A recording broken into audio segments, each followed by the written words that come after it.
ang ilaw ng katawan.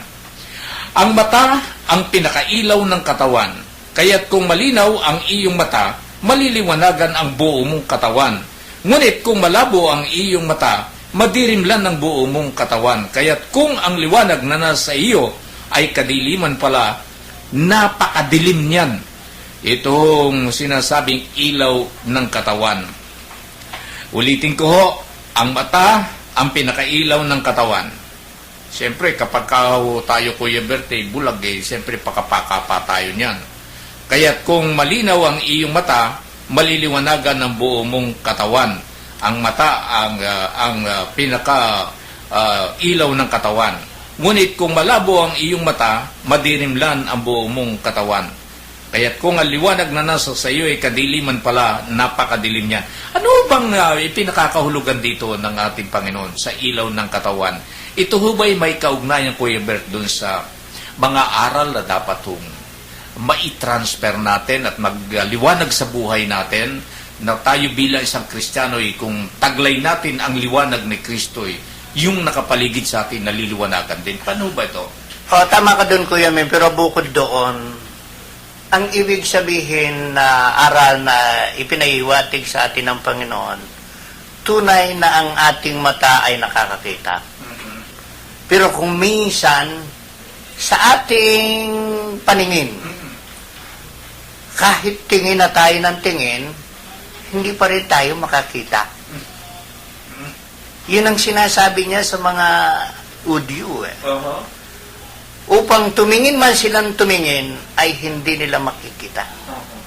Nang ibig sabihin, kung minsan kasi, maraming mga pagkakataon na nakikita tayong mabuti sa kapwa natin, pero hindi naman natin ito maisa sa katuparan sa ating sarili.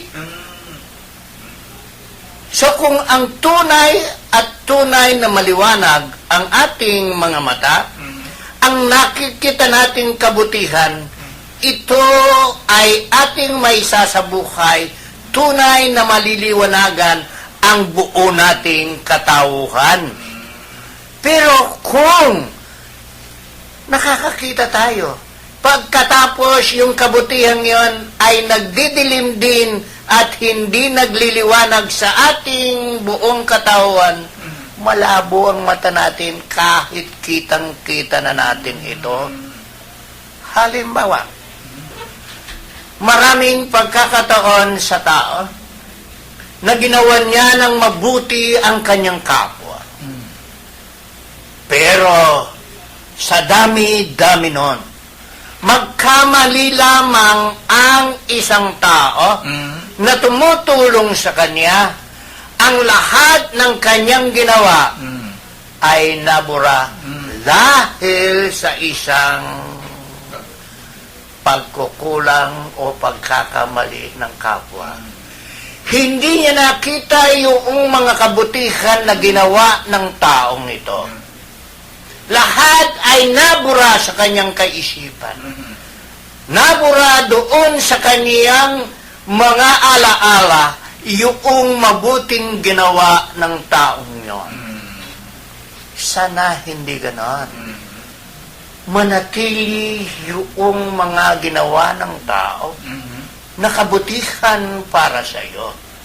At ang isang napakaliit na pagkakamali ay huwag mong idadamay ang isang malinis na tela, kumbaga, at ito'y nadungisan lamang ng konti. Ikaw ang gumawa ng paraan upang ito ay malinis muli. Baka ikaw mismo ay may pagkukulang sa iyong sarili.